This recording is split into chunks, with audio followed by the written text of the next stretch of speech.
Good evening, and it's the Wild Medicine Duo here. We're a bit late this month because I was out the country in the sunshine, but we're here to talk about October's wild medicine, maybe going into November a little bit, maybe going back into what's still be around from September. How are you doing, Claire? You just had your Herbal Helpers week, did you? Yeah, we just had Herbal Helpers last week. So we've been doing some weeding and tidying up in the garden, making lots of root medicine, harvesting hawthorn berries and making tinctures. And it's been, it's been a bit of a funny year because obviously we had a very cold and wet summer. So there's now the autumn, the kind of late summer flowers and things are running into the autumn as well. So we're still harvesting like calendula flowers and some of the things that you would maybe be expecting to harvest in the summer, are now pushing into the autumn. But again, last night was our first proper frost, so that's kind of put a stop to the summer things now. So yeah, just another mad season, but yeah, lovely to get people into the garden and make medicine and get our fingers in the soil, make compost, and generally have a very nice time getting back to the earth. Yeah. And did you have nice weather? It wasn't too bad. A few days of a bit overcast and drizzly, but we had a few days of sunshine, and this week's been really nice as well. So yeah, thankfully getting a wee bit of dry weather before the winter really sets in. I know. I mean, it was beautiful here today, but it was -2 last night. I had to really scrape the ice off the car this morning. So, I mean, I love that frosty weather, but yeah, when it comes to, I mean, the plants must be going, what is going on here? Yeah, well, that's it. I mean, we talk about what to forage in October, and it's always very much dependent on the year. And of course, having had a frost, that does knock things back a bit. But there are still, depending on where you are in the country, there's still things around that you can be picking at this time of year. We can look at, obviously, some of the fruits are still hanging on in there. There's still hawthorn berries on the trees. There's rowan berries around. There's still some brambles. There's still a few greens around as well. I'm noticing quite a lot of sorrel sprouting up again. Yeah. And loads of plantain as well. Even some dandelion leaves around. So, there's still things around to forage, even though we're coming towards the tail end of the season there. And of course, some of our fruits actually benefit from that first frost, because it helps to break down some of the cell membranes. So it actually helps to extract some of the goodness that's in those cells. So things like sloe berries, blackthorn, rose hips even tend to be, a bit better after you've had a frost.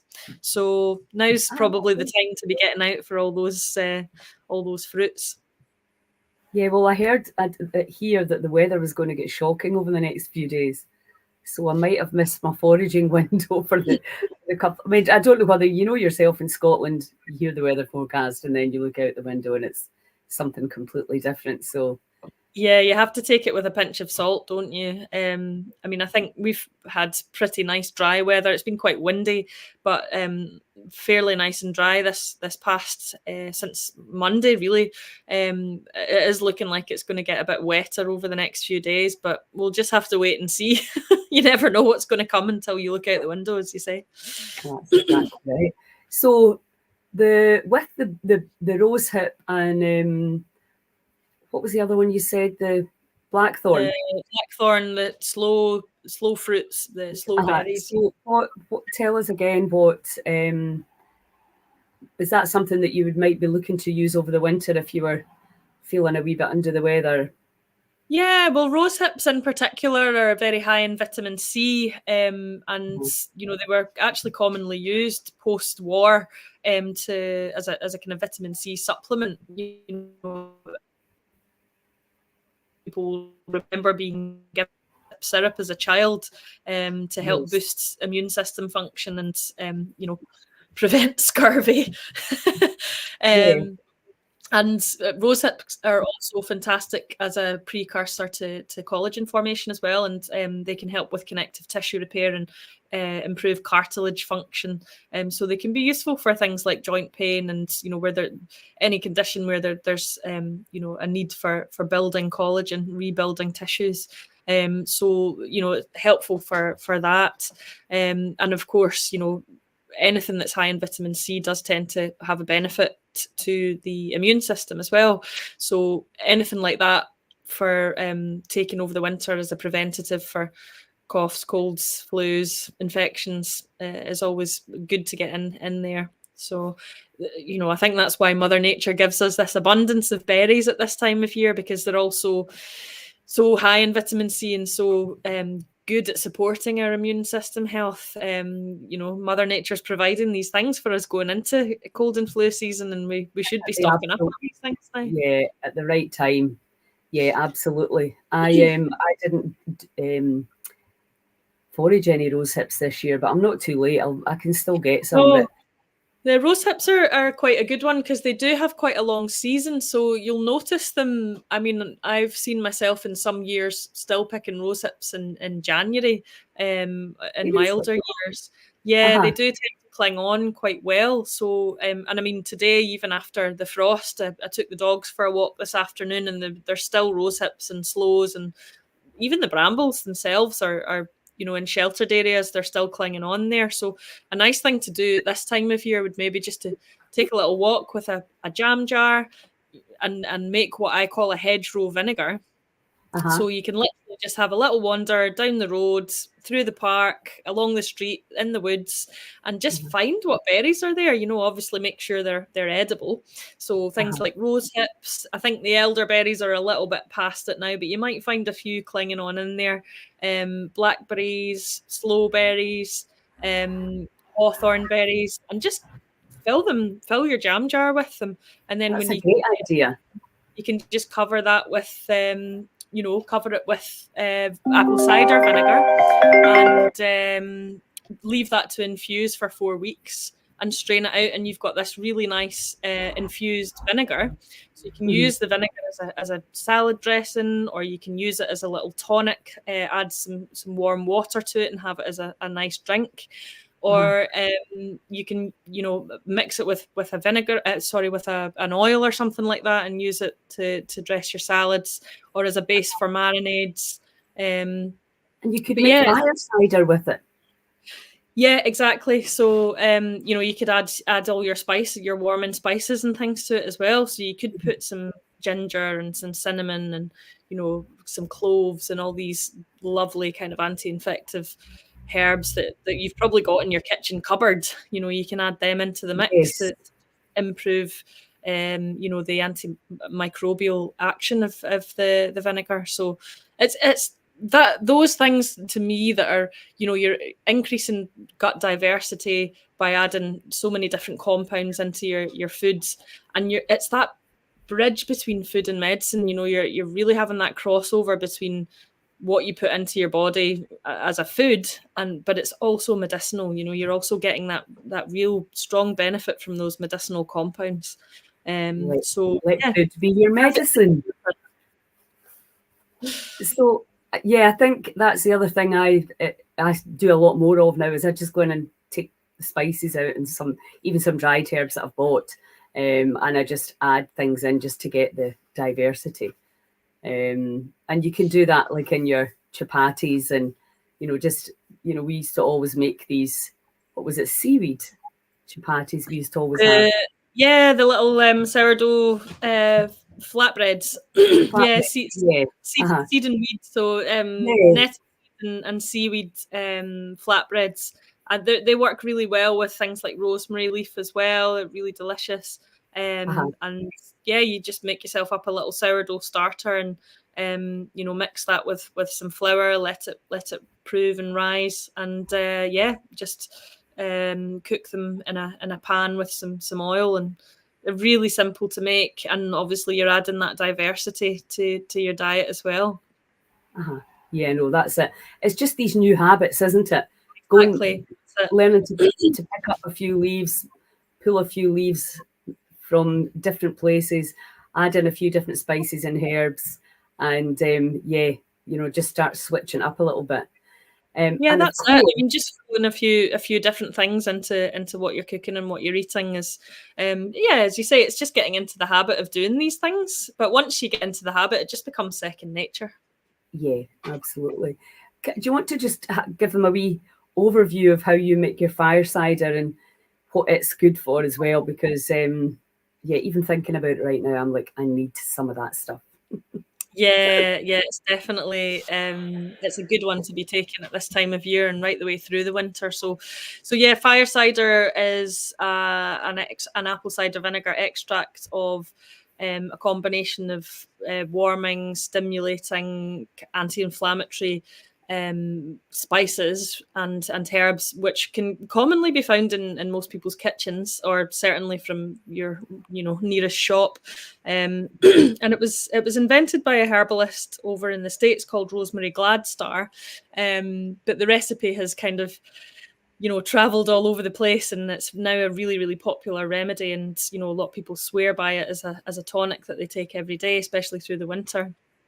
So the kind of basic recipe is apple cider vinegar and chilies, ginger, and garlic.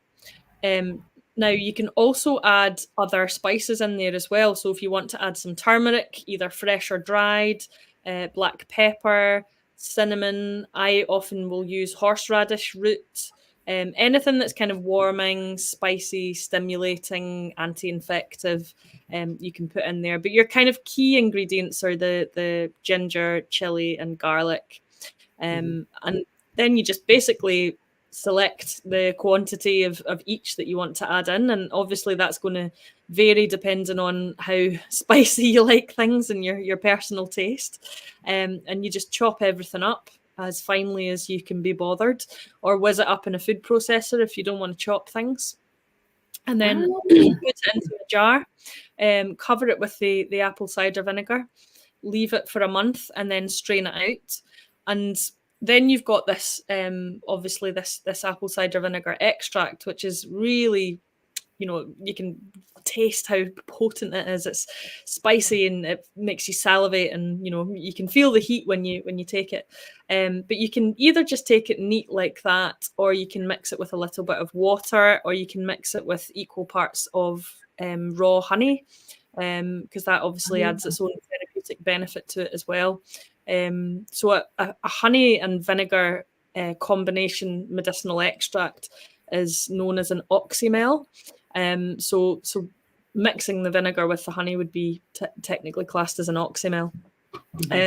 So yeah, it's quite a versatile thing, and of course you can take it just as a little teaspoon every morning, diluted in some warm water. You can again throw it onto salad dressings. You can use it as a marinade. It is generally pretty spicy, so anything that you add it to is going to have that kind of fire cider kick to it. My favorite thing to do with it is just take a little bit in some warm water with a small amount of honey as a kind of tonic. You can really feel the goodness going into you over the winter. So what apple cider vinegar gets? Well, I mean, obviously, I love it, and I know you do too. And obviously, it's a really great way to get a lot of things into the body. But is there any that has any certain issues that you would not recommend apple cider vinegar to? Yeah, that's a really good question. So it doesn't agree with everybody. Some people, if they have quite severe gastritis or inflammatory stomach problems, some people find it quite hard to tolerate apple cider vinegar. It can actually kind of flare things up a bit too much. So if you do have gastritis or gut inflammation, then you might want to be a little bit careful with it. Also, if you have high histamine levels or mast cell activation syndrome, anything like that, then sometimes apple cider vinegar and fermented foods in general can actually flare up some kind of histamine symptoms. So yeah, if you're struggling with anything like that, then I would say go easy on it. Proceed with caution. Try a small amount and see if you're individually tolerate it. Everybody's different, and I think when Yeah. you're trying anything new, it's wise to just try a small amount. But certainly those conditions, you know, And the body will kind of tell you, won't it? exactly know pretty You're, quickly whether yes. you're Uh-huh. responding well to it or not. Yeah. Well, it was funny because since I saw you last, we did that, nearly 4-day water fast up at Barmola, Mm. which is a Yeah, I great was meaning place to to do it, ask you how obviously. that went, actually. Yeah, Yeah. it was really amazing. And Barmola is a great place to do a water fast, obviously, because they have, spring water, really. Mm. So, and we dry fasted for 24 hours. Well, most of us did, and then we went on. So we ate at 5 o'clock on the Sunday, and then didn't eat again till the Thursday. And I was very, very impressed at how everybody emotionally dealt with it, Yeah. because and nobody had ever done one before. So there was 17 of Wow. us. Everyone was new. The only one that really was a practice faster was me, and I did think, can I lead this group and fast? And I thought, Mm. well, I'll try it because it's quite good to be, and to be feeling the same kind of feelings, and Yeah. But sometimes when I fast, I just don't sleep very well. So that was my only concern, but it turned out it was fine. But we went, the weather was fantastic a couple of days, and we went a walk up the hills, and all the brambles were out. And we Oh were no.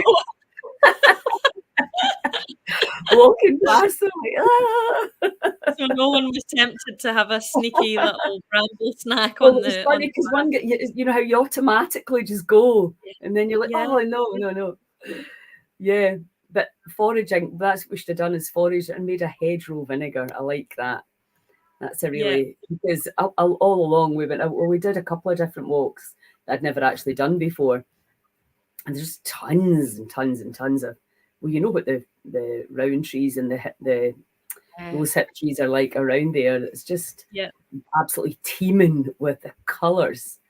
It's And obviously beautiful. from my side with the wild medicine, right now the forest's a place to go because the colours just blow your mind. I came home in Amazing. the bus yesterday and I was like, oh wow, coming round the rest and down into Arica, it was just absolutely spectacular. So It I is think that beautiful. will, yeah, and the There's something about smells the as well. quality of the light at this time of year. I always think, that Uh-huh. low light and the blue sky, if you're lucky enough to get it, and the colours and the leaves, the berries, the mushrooms and the bracken changing colour, and Yeah, the sunrises and sunsets when you've got these kind of pinky grey skies, and it's just like it's a feast for the eyes, isn't it? it absolutely is. And I think, as you're saying, the leaves, even the leaves that are on the ground, all the different colours, and it's a really great time to get into the forest. The Yeah. smells, and of course the mushrooms, which are. I saw Monica. I don't know if you saw her post in Insta. I don't know today. She had, I don't know what, the big long stem with the bright red in the top. Okay. I don't know what she was doing with it. It was a fantastic picture. Yeah, Um, sounds like could have been Amanita muscaria, the fly agaric mushroom. Yeah, I think that's what it was.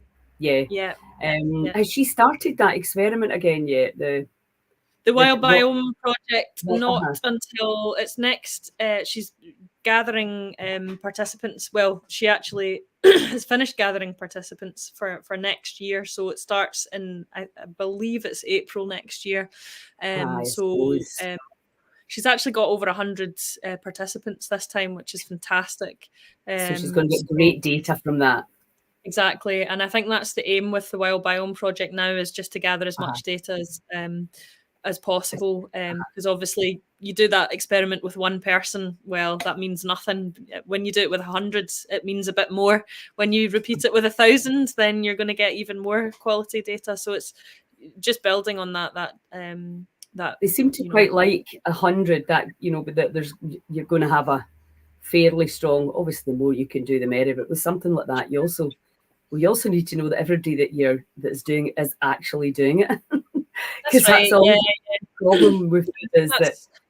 That's why they've targeted the foraging community. People Yes. who are either foraging teachers, or they're very experienced foragers. Because obviously it's no mean feat to eat wild food for 1 to 3 months, particularly if you're in the Highlands, and things are maybe not as available as they are further south in the country. So I think that's why they've specifically gone for Absolutely. experienced foragers, because I think some people maybe think that they might know what they're doing, but obviously it takes a lot of years to build up that knowledge, and a lot of time to get stocked up for a project like that. So yeah, That's it'll be true. really, They really need to interesting. be prepared. And Yeah. yeah, I mean, I would love to do it, but I knew that I just didn't have enough knowledge, or Mm, you'd have to put some time at it as well, absolutely. and Yeah. preparation, because it's that whole thing: prepare to fail, fail to prepare. You're definitely not going to carry it through. But no, No. it's a fascinating project. I really look forward to seeing how she does, Yeah. because she Yeah. spoke about her book at the Goddess Gathering last year, and I was just like fascinated. I've still not read it, which is ridiculous. I'm just reminding myself I'm going to get it. Oh, there's Vicky. Hi, Vicky. So yeah, and so let's talk again. Obviously, all the stuff that we have in the book, interacting with the elements, and the cold water and changing the body temperature. I'm absolutely over the moon to see that there's quite a big sauna movement coming in Scotland, because Absolutely. I know it's so exciting, and I think people are much more likely to get cold if they think they can get into a hot tub or a sauna straight afterwards. And Yeah. Yeah. Or get hot and then get cold. yeah, exactly. And even if that's not the Wim Hof method, people want to say you've got to do it this way, you've got to do it that way. But we really understand now the huge benefits of changing temperature. Yeah. And if that means that you go from hot to cold, cold to hot, whatever, you can have some real fun with that. Again, this is a great time to be really keeping up your cold water habit, because it starts to get darker, it starts to get wetter, the mind starts to go, I want to go out there. Oh, not today. Psychologically, it's not any different than the day before, but it's just becomes a mind game. Mind over And I matter, isn't it? It's amazing. 100%. And our challenge this month is letting go. So I'm going to be doing I've not done any lives because I was on holiday and I just needed a break, but I'm back on the game now. So I'll be doing some lives about how we can overcome procrastination. And we have only 3 places left in our late autumn winter retreat. So that's fantastic news for anybody listening that's actually got an email from somebody today asking me about it. Funnily enough, I've been emailing somebody the past couple of days who's also very interested and just trying to get the time off work, hoping that she can make it. So we could be down to last place very soon. So if you are thinking of booking, then now is the time. Aye, healscotland.com/events. It's up at the top.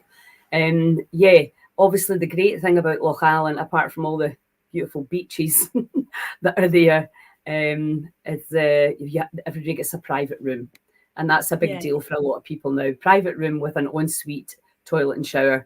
So, and if you're not used to eating a lot of vegetables, which you will be doing when you come, sometimes your bowel movements can change. So it makes people feel really comfortable to have their own toilet space. So that's a big thing. And showers as well. It means when you come back from the sea, you can just jump in and get a hot shower.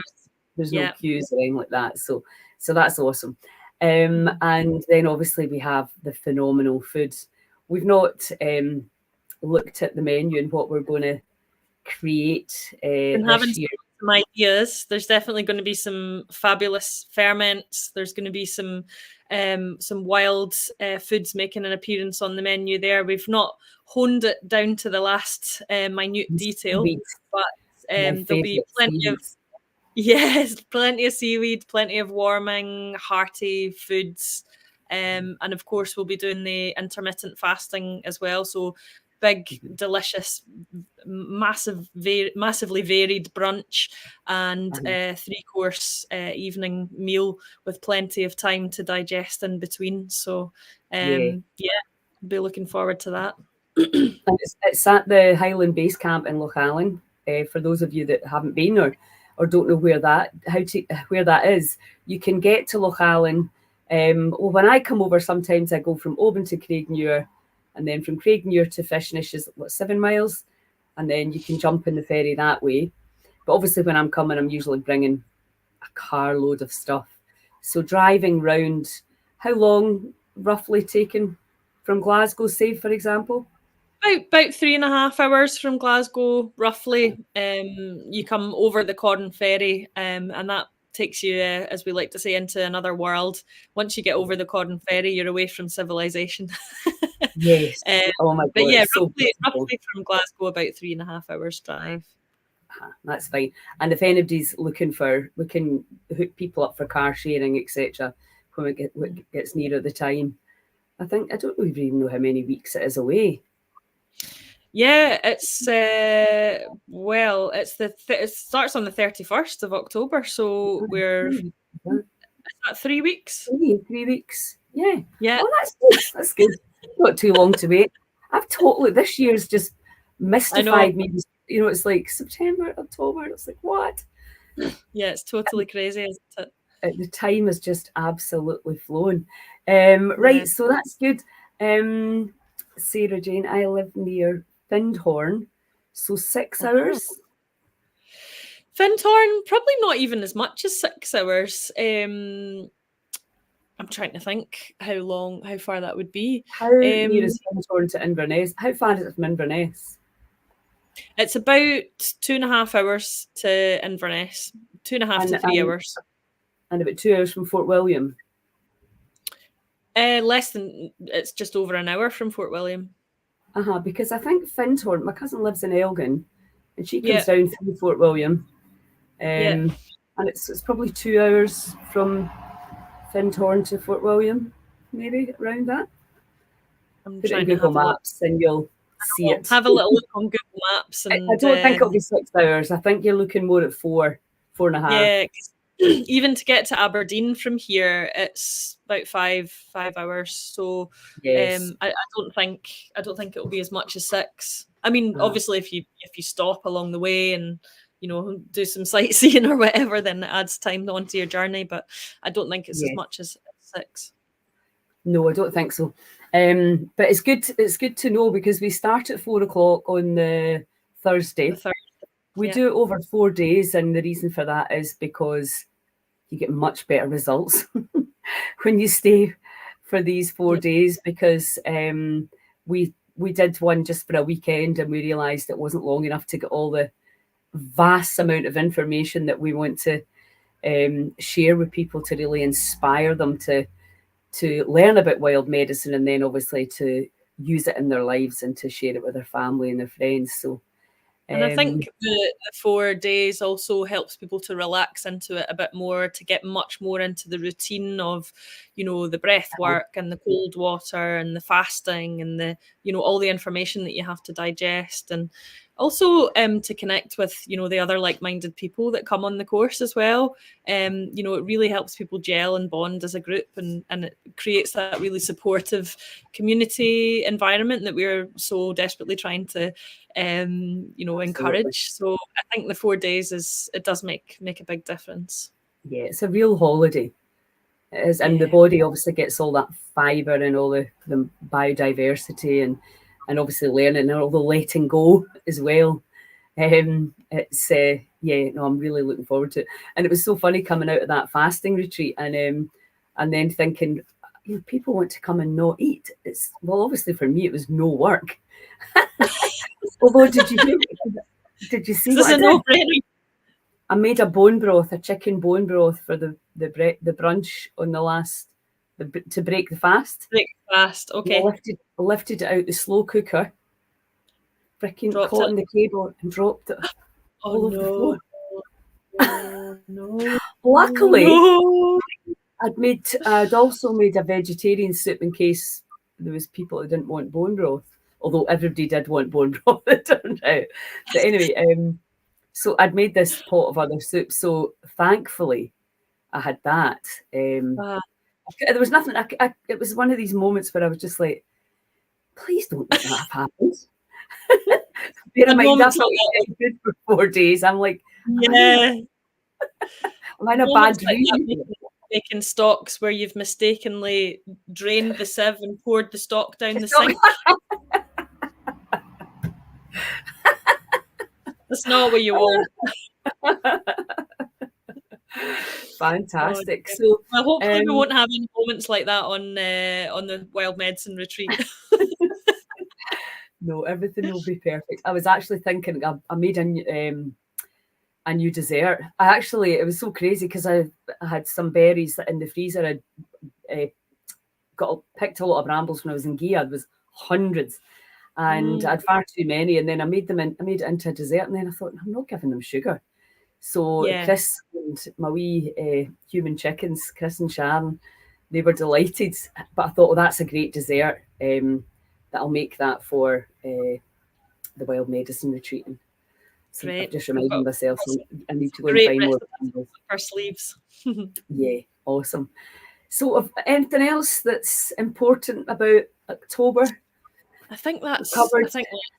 everything. The only other last thing to say, 31st of October, it is Samhain, so it's that turn of the season. It's quite an important moment in the wheel of the year, so it's really nice that we're going to be coming together on the retreat on that date in particular as well. So that's the only other thing about October, really. Is anyone that's listening got any questions? Or I think the other thing that is really the layering up, bringing plenty of layers, because it can be cold in Scotland. It was quite cold actually at the water fast, and it's just like you say to people, bring warm clothes, but we really mean like layers, thermals, just as many clothes so that you're warm. We like to be outside as much as we possibly can, have a bonfire at night, welly boots in case it's wet, and shoes for the water. We'll be going into the water. There's a spectacular little beach right near the hostel with